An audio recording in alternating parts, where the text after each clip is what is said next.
projet, c'est d'abord une envie de travailler ensemble, avec l'idée de rencontrer les jeunes de l'ITEP et leurs familles autrement, de créer un lien de travail plus authentique, avec pour objectif que chacun, jeunes, parents et professionnels, prenne une place un peu différente et se redécouvre à travers leur histoire. Toi, Pauline, tu es assistante sociale, donc la famille, ça te connaît. Tu as eu l'idée de t'appuyer sur des moments conviviaux pour que les familles puissent partager avec nous leurs propres solutions face aux difficultés de leurs enfants. Des mamans ont alors accepté de nous rejoindre sur des repas collectifs. Elles ont chacune amené des plats de leur pays pour raconter leur histoire, pour faire découvrir qui elles sont, pour raconter leur famille, leurs enfants, pour se rassurer aussi. Le résultat ?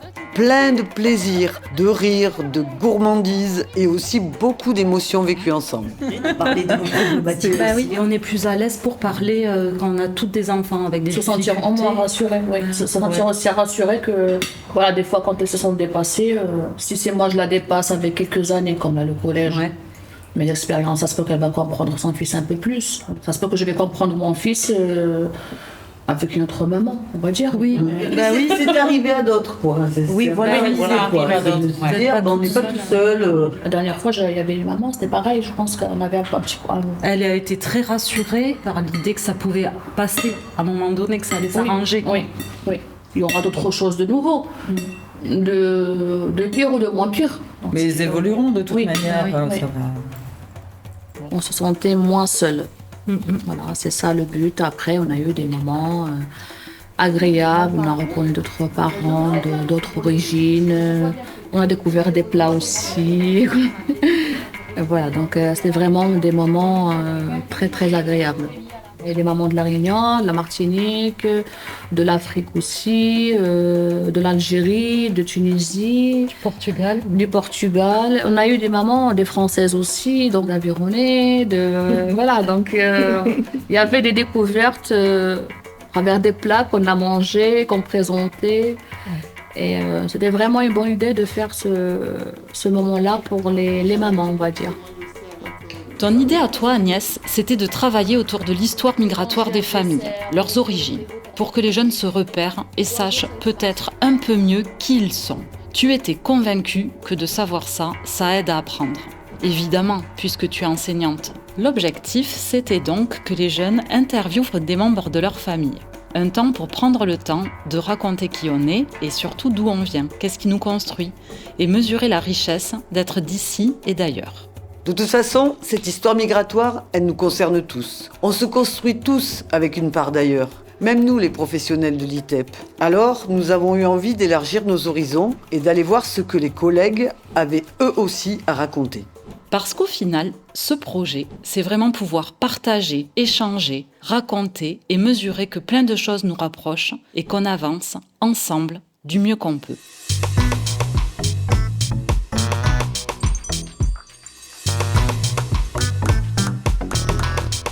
Bonjour. Bonjour. Comment vous vous appelez? Anima. Et moi, je m'appelle Arnoldo. Bonjour. Bonjour. Peux-tu te présenter? Je m'appelle Nadia. Je travaille à l'ITEP depuis 14 ans.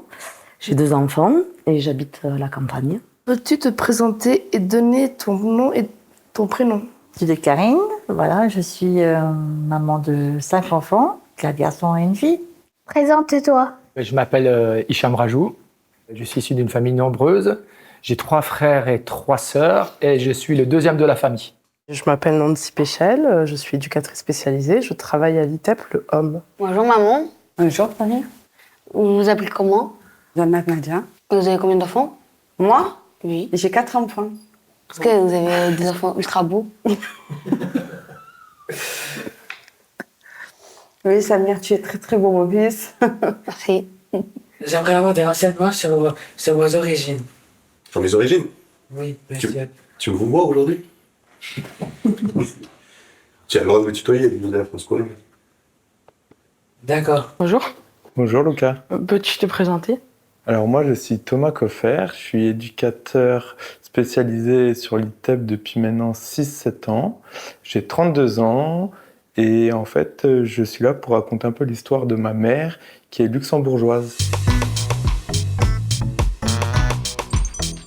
Où es-tu né? Je suis né à Saint-Nabord, une petite commune dans les Vosges, au nord-est de la France. D'où viennent tes parents? Alors, mes parents, mon papa, il vient du Maroc. Il vient d'une ville qui s'appelle Casablanca, qui est au nord du Maroc, en bordure de mer. Et ma maman, elle vient à côté de Marrakech, d'une ville qui s'appelle Barchid. Peux-tu nous raconter l'histoire migratoire de ta famille? Alors, mes parents sont nés au Maroc. Mon père travaillait dans une cantine où il y avait des ouvriers qui travaillaient dans la mine. Et là, il a rencontré une famille de Français qui l'ont, on va dire, adopté. Et du coup, quand ils sont rentrés en France, il est rentré avec eux en France. Il s'est établi dans un petit village. Et ensuite, quand il s'est marié, du coup, ma mère, pareil, elle est arrivée une fois qu'ils se sont mariés, en fait, en France. Vous êtes né dans quel pays? Je suis née en France. Vous êtes de quelle origine? Je suis d'origine algérienne. Vous êtes déjà parti en Algérie? Oui, souvent, très souvent. Quand vous étiez petit, vous êtes parti? Oui, j'y allais tous les ans. Et j'ai 6 de mes frères et sœurs qui sont nés en Algérie. Donc mon père était arrivé avant. Ma mère était restée en Algérie avec mes frères et sœurs. Lui, il est venu avant, il a commencé à travailler. Et ensuite, il a fait le regroupement familial. Donc ma mère et mes frères et sœurs sont venus en France. On était dans le Lot-et-Garonne. Voilà, dans un petit village. Ils ont été très, très bien accueillis. Ma mère, elle est née au Luxembourg, dans un petit village au nord du Luxembourg qui s'appelle Osingen, qui est tout petit. Et donc, elle a grandi là-bas, elle a été à l'école là-bas. Et à l'époque, il n'y avait pas l'université qu'elle souhaitait au Luxembourg, parce que le Luxembourg, c'est un tout petit pays. Et donc, elle a dû venir en France, à Strasbourg, pour faire ses études. Et donc, c'est là-bas qu'elle a rencontré mon père. Et après, elle a décidé de s'installer et de fonder sa famille en région parisienne. Et moi, je suis né en région parisienne. De quel pays vous êtes né? Je suis originaire du Burkina, mais je suis né à Paris. D'accord. Et toi, maman? Je suis burkinabé, je suis née à Ouagadougou. À la capitale, c'est ça? Est-ce que vous pourriez vous rappeler un petit peu du jour où vous êtes arrivé en France? Je suis arrivée, je crois que j'avais 27 ans. Voilà, je crois qu'il y avait 27 ans. Et là, vous avez quel âge? Et là, actuellement, j'en ai 36. Et vous, papa? Bon, j'ai un peu grandi ici. Je suis rentré, j'avais 7 ans, mais après, je suis venu plusieurs fois. Donc, c'était pas nouveau pour moi. Ok. On va dire que quand j'ai décidé de m'installer, oui, ça a été un peu nouveau. Je suis arrivé à Toulouse, je connaissais personne. Je suis sorti de la gare Matabio, je me suis dit, ouais, c'est agréable, ces trucs. Ça m'a fait... je me suis senti bien dans la ville. On est sur une île à La Réunion, donc on a vite fait le tour. Et c'est vrai qu'ici, il y a plus d'ouverture, il y a plus d'opportunités, de voyages, de découvrir autre chose. Et puis la vie aussi, hein, la vie... au quotidien est vachement moins cher et plus facile en métropole qu'à La Réunion. Et après, c'est le cœur qui parle et c'est la terre qui nous appelle et c'est comme ça en fait. Hein. Même si c'est compliqué des fois financièrement à La Réunion, on a du mal à quand même dire on va finir notre vie ici, quoi. Vous venez de quel pays par exemple? Alors, moi je viens de 2 pays. Mon père il est du Nicaragua, en Amérique centrale, entre Honduras et le Costa Rica. Et ma mère, elle est de France, de l'Aveyron plus particulièrement. Vous êtes né à quel pays? Ouais, je suis né en France, mais j'ai été fécondé en Amérique centrale. C'est-à-dire que mes parents, ils ont commencé à me créer là-bas. Ma mère est tombée enceinte au Nicaragua. J'ai un père qui est français, qui a grandi, vécu ici. Donc mes grands-parents sont français également. Et donc j'ai une maman qui est d'origine ghanéenne, donc qui a passé des années au Togo. Dans ce contexte, elle a rencontré donc le père de mon frère. Et ensuite, elle a rencontré mon père. Et c'est dans ce contexte qu'elle est arrivée donc en France. Donc j'ai une famille issue de cultures différentes. Que connais-tu de ce pays et de cette culture? Déjà que c'est un pays issu de l'Afrique subsaharienne. C'est un pays où on parle anglais, principalement, avec d'autres langues. Il y a énormément de langues. On appelle ça des ethnies. Et donc, ma mère est issue d'un petit village qui s'appelle Oué et elle parle Ewe. Voilà, c'est une langue qu'on parle beaucoup au Togo. D'où le fait qu'elle ait migré aussi au Togo. Voilà, parce qu'il y avait une facilité de langue. Vous êtes né où? Je suis née en Algérie. Moi, je suis né à Cuba. Je suis venue en 2003, c'était surtout des liens familiaux, parce que j'ai ma mère qui habite ici. C'était pour être avec ma mère. Et moi, c'était pour des problèmes politiques et économiques aussi. Je suis arrivé en France en 2002 et j'étais admis à le statut de réfugié politique. C'est très connu, le Luxembourg, comme un pays riche où on vient placer son argent, mais il n'y a pas que ça. C'est un pays qui a beaucoup de culture, parce que géographiquement, tu regardes, il est à côté de la Belgique, de la France et de l'Allemagne. En fait, ils ont pris un peu de la culture des 3 pays. La langue officielle, c'est le français.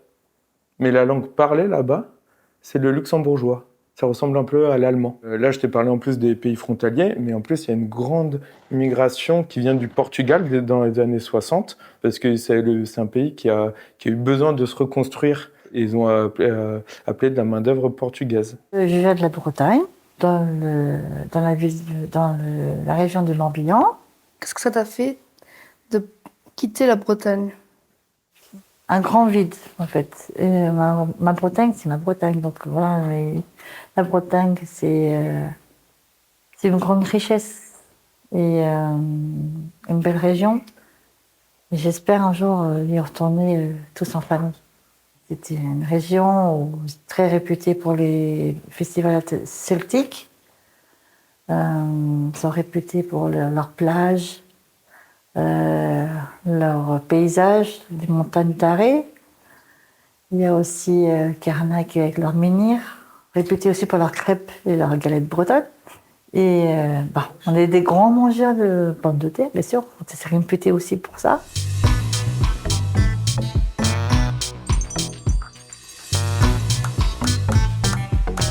C'est quoi les repas principaux à l'Aveyron, les repas traditionnels? Le repas traditionnel à l'Aveyron, alors là tu me poses une colle, hein. Mais on mange souvent de l'aligot, mais c'est pas que de l'Aveyron, c'est important à savoir. Qu'est-ce qu'on mange à l'Aveyron très, très souvent? Moi, ma grand-mère faisait des soupes tous les jours, et midi et soir, même l'été, on était obligé de manger de la soupe de légumes. Qu'est-ce qu'il y a là? On mange souvent aussi des farces. Comme ça devient presque select. Ils en ont fait l'autre jour à l'auberge espagnole. C'est avec des blettes, de la chair à saucisse. On va dire à Carabois, qu'est-ce qu'on fait comme tradition, qu'est-ce qu'il y a comme repas traditionnel? Alors, il y a le truc le plus connu, ça s'appelle le gallo pinto. C'est du poulet qui est cuit et en même temps on le sert avec des haricots rouges et du riz. Et il y a beaucoup de choses qui est fait, des galettes, des tortillas qui sont faites à base de maïs. Ils font même des boissons alcoolisées ou pas, qui s'appelle la chicha, à base de maïs. Et il y a beaucoup de fêtes autour du maïs. D'ailleurs, ils s'appellent les hijos del maïs, c'est-à-dire les fils du maïs. Et après, quelque chose que je trouve qui est vachement intéressant, parce que ça me fait penser un peu à l'agriculture, c'est les chicharrones, ça s'appelle. C'est de la peau de cochon qui est cuite, pareil, dans des feuilles de maïs, ça me fait penser à ça, qui est cuit et tout frais, mais dans la terre, autour dans des puits de braise. Quel est ton plat favori? Quel est celui que tu sais faire le mieux? Mon plat favori, il y en a plusieurs, en plus je suis gourmande. J'adore la bastilla, c'est une spécialité. C'est avec du feuilleté, en fait, c'est sucré-salé. Normalement, à la base, on le fait avec du pigeon, mais moi, je le préfère avec du poulet. Il y a des amandes, et c'est surtout un plat de fête, en fait. On fait souvent ça quand il y a des fêtes, voilà, on fait pas ça. Après, évidemment, traditionnellement, c'est le tagine et le couscous. Et après, ce que je sais mieux le faire, on va dire le gratin dauphinois. Quand tu étais au Burkina, quel est ton plat préféré? Le riz au soumbala. Mais maintenant, c'est le tout. Le soumbala, c'est la graine du baobab. Ce sont les graines qu'on a fermentées, on met dans une sauce avec oignons, tomates, machin, tout ça. Et après, on rajoute le riz. C'est du riz au gras. Et maman? Le babenda. Mais maman, est-ce que toi, tu pourrais nous expliquer un peu ce que c'est du babenda? C'est un plat à base de feuilles. Voilà, c'est des feuilles que l'on retrouve principalement en Afrique. Et c'est un mélange de feuilles auquel on rajoute de l'arachide simplement, l'arachide moulu. Et en France, quel est ton plat préféré? Je vais dire le bœuf bourguignon. Le quoi? Bœuf bourguignon. Non, mais en nourriture. C'est de la nourriture. Ah. Mon plat favori, c'est le tchiboudiane de ma maman.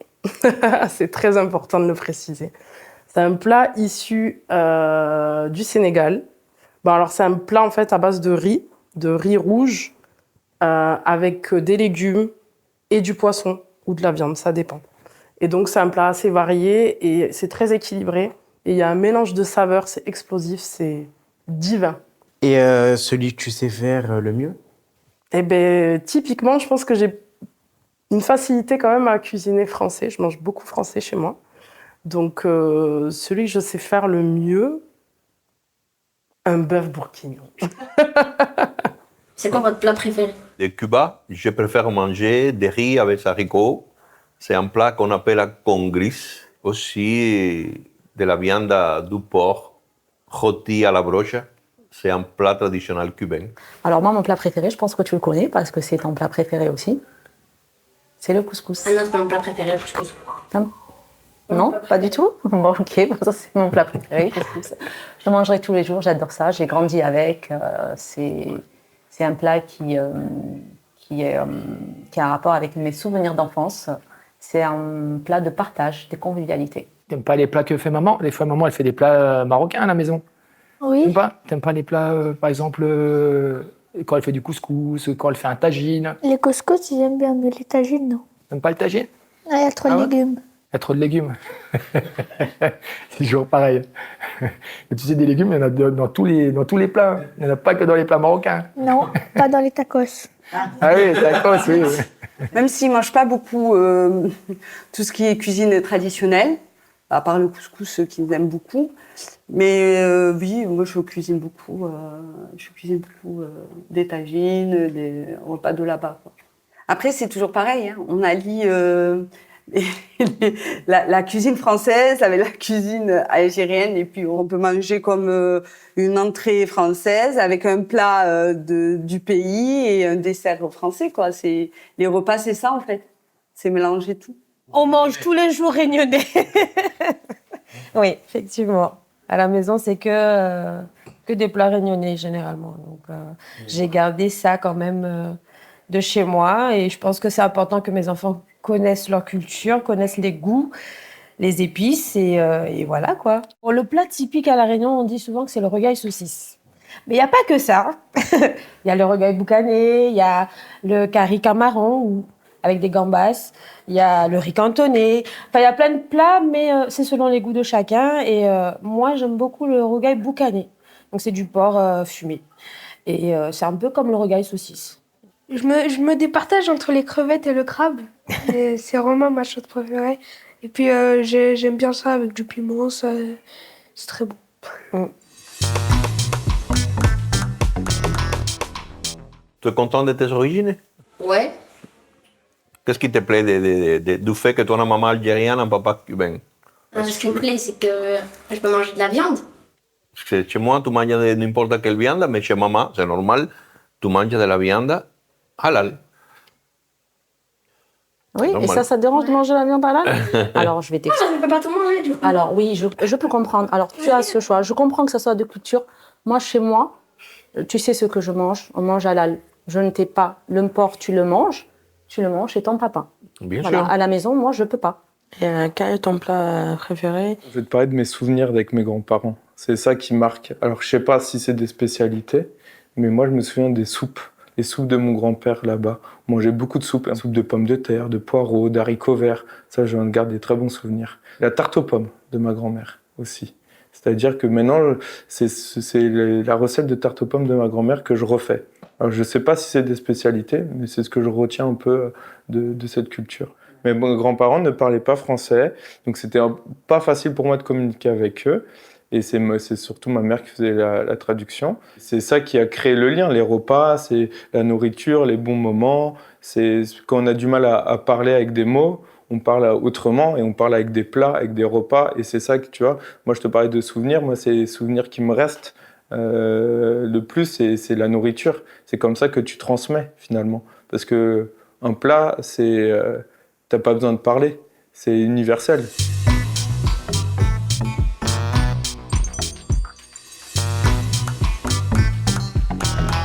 Tu parles le breton, Je parle pas le breton parce que mes parents ne l'ont pas appris, parce que ton grand-père, il était auvergnat, ta maman de Ploué, mais j'ai jamais pu apprendre le breton parce qu'elle n'a pas réussi non plus à apprendre le breton non plus, par rapport à ses parents.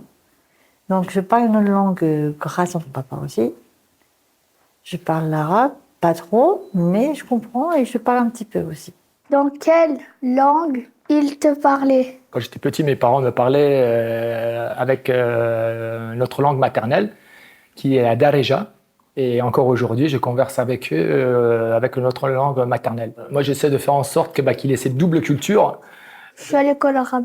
Il va à l'école arabe chaque semaine. J'aimerais qu'il connaisse un peu la langue arabe, qui va lui permettre de faciliter plus tard, quand il ira dans d'autres pays arabes, pour échanger avec d'autres personnes. Même si mes enfants parlent quand même couramment français, moi, j'ai gardé ce langage réunionnais où, à la maison, je parle tout le temps créole, en fait. Ils comprennent. Bon, Noli s'entraîne un peu à parler, mais bon, il a l'accent métro aujourd'hui.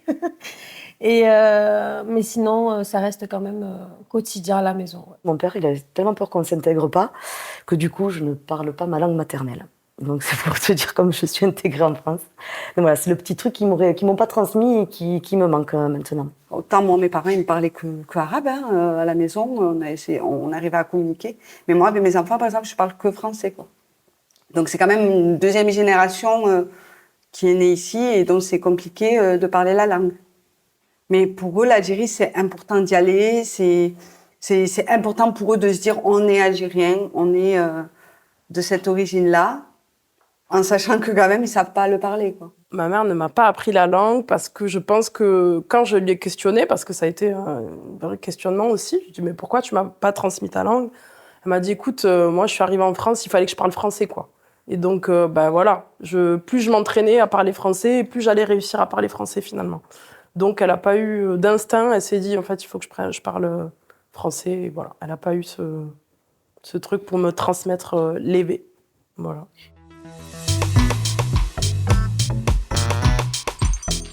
Que penses-tu que ta famille t'a transmis? Le savoir vivre ensemble, le respect des autres, ne pas se faire remarquer. Après, bon, quelques préceptes, je ne saurais pas m'en dire.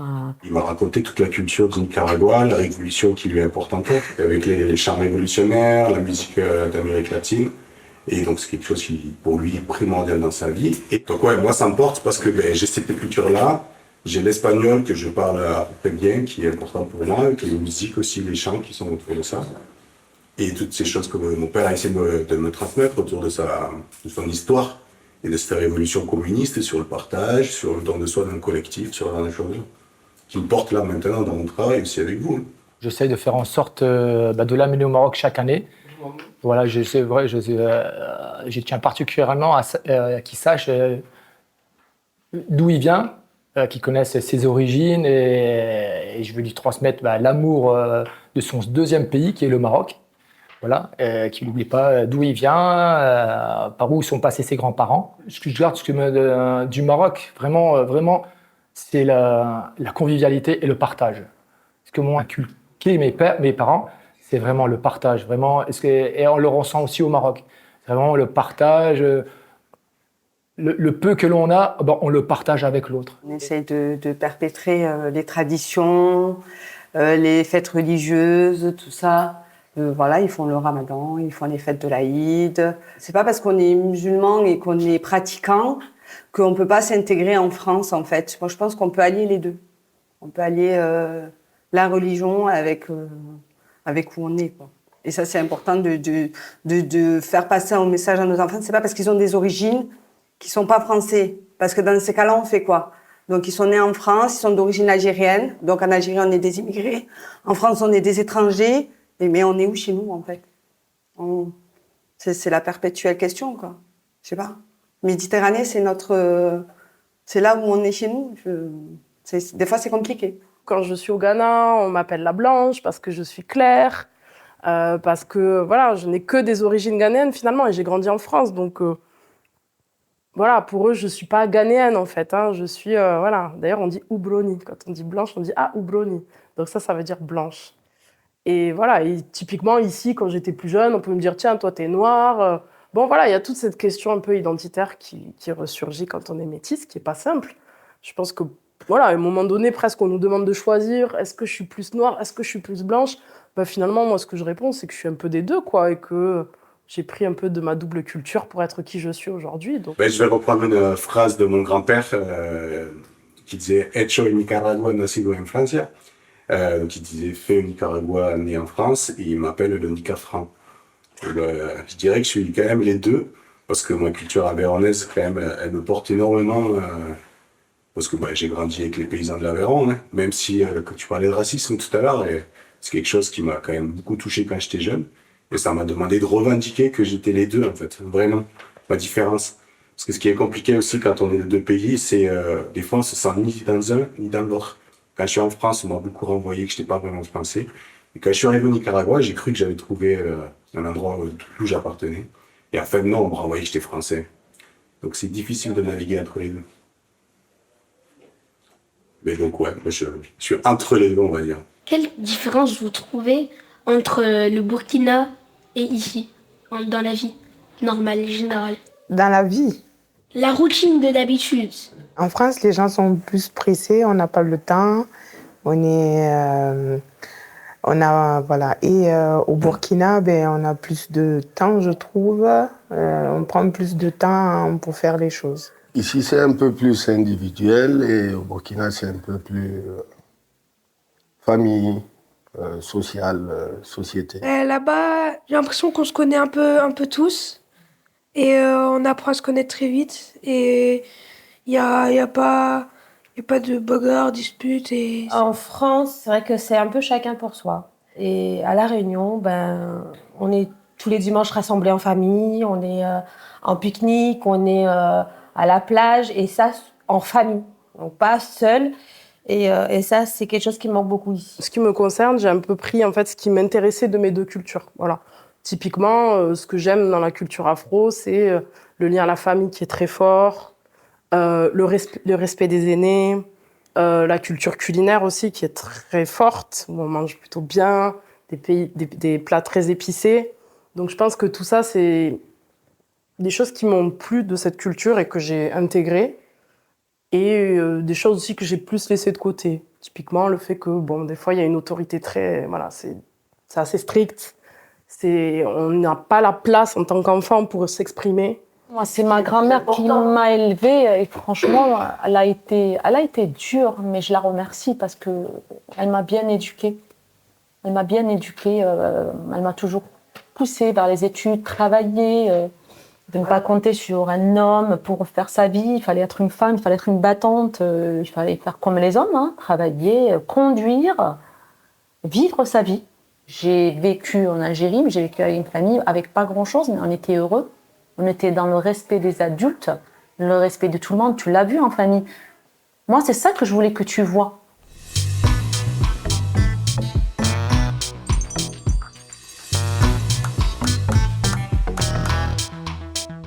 Est-ce que vous voudrez bien nous faire partager quelque chose du Burkina?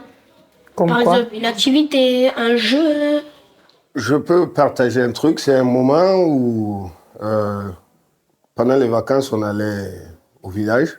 Okay. Et la nuit, on se retrouvait tous ensemble, les oncles, les tantes et tout. On partageait le repas, on se racontait des histoires, on rigolait et tout. Ça, c'était un bon truc. Quand tu étais enfant? Ouais. On se taquinait, on se racontait des histoires, ça rigolait. Et vous, maman, une activité ou alors un jeu? Je me rappelle que pendant les vacances, toutes les vacances d'ailleurs, on repartait au village parce qu'il y avait les grands-parents qui étaient encore là. Et on les voyait à peu près une fois dans l'année, donc pendant les grandes vacances. Donc quand on partait, on se retrouvait un peu, comme l'a dit papa, avec les grands-parents, les cousins, les cousines. Et on partageait autour du feu, parce qu'il n'y avait pas de lumière en ce moment. Donc on utilisait le feu pour éclairer. Et on racontait des histoires. Et voilà, c'était des moments très conviviaux. Voilà. Est-ce que, par exemple, un jour, hein, vous aimeriez bien retourner au Burkina pour revivre des bons souvenirs comme avant? Oui, ça m'intéresserait. Mais on y est allé en 2021, non? Oui. On a passé de bons moments. Oui, mais Voilà. est-ce qu'on est parti au village pour se réunir autour du feu? Non.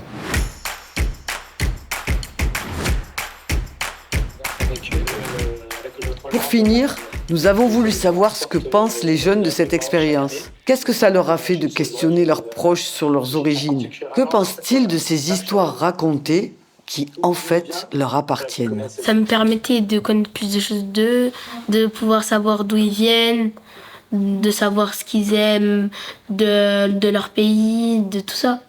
Ça permet de savoir des renseignements sur eux, de ce qu'ils aiment faire. Et c'est très important de savoir l'histoire de sa famille, comme ça on sait comment ils ont vécu et est-ce que ça a été compliqué pour eux, par exemple, s'ils sont pas très bien et tout, s'ils se sentent pas très bien. Là, ils peuvent nous expliquer les raisons pour savoir qu'est-ce qui s'est passé et essayer de crever l'abcès pour les rendre meilleurs, les rendre plus contents, plus gentils ou soit plus convivial avec les autres. Enfin, c'est comme ça que il marche bien. T'as un enfant, eh ben, tu dois lui transmettre ton origine, tout ce que tu sais, lui transmettre la religion que tu as suivie, tout ce que... Voilà. Combien de temps y as-tu habité? Moi, ça me plaît. Et c'est un peu inhabituel. Ok. J'ai pas l'habitude de poser des questions comme ça. Et j'ai 6 de mes frères et sœurs qui sont nés en Algérie. Bon, c'est intéressant. Maintenant, ils sont nés où? Ils viennent de quelle ville? C'est intéressant aussi parce que comme ça, je sais qu'est-ce qui s'est passé il y a 40 ans, 50 ans, plus même. Comment on est venu ici, comment on est arrivé en France. Ce que vous connaissez du Maroc ou de l'Algérie, ça vous plairait pour aller y vivre ou juste les vacances seulement? Je suis habituée à être ici, je ne suis pas habituée à rester en Algérie. Je suis bien pendant les vacances. Au sein, je ne peux pas rester très longtemps. Je ne peux pas. C'est plus facile de rester en France. Après, des fois, les vacances, déjà, c'est trop long. Je commence à envie d'avoir retourné en France. Et en plus, il fait très très chaud là-bas. Il fait déjà trop chaud. Mais je suis seule, là. il y a aussi des bons avantages à être en Algérie. Comme là-bas, il y a des... Moi, où vit la famille de mon père, mais là-bas, à côté, il y a un petit magasin. Des fois, j'y vais, je m'achète plein de chocolats, ils me donnent un peu d'argent. Et je m'achète plein de petits chocolats en tube. Même s'ils ne mangent pas beaucoup tout ce qui est cuisine traditionnelle. Même si je déteste en France, en Algérie, tout devient bon. C'est bon quand je mange. Parce que des fois, en France, j'aime pas les tomates en France. Mais en Algérie, en France, c'est bon. J'aime bien les tomates. Tu comprends qu'il y a les tomates, il y a un goût de viande, et ça, t'as pas besoin de parler. Donc c'est des souvenirs, ils restent comme ça et ça se transmet.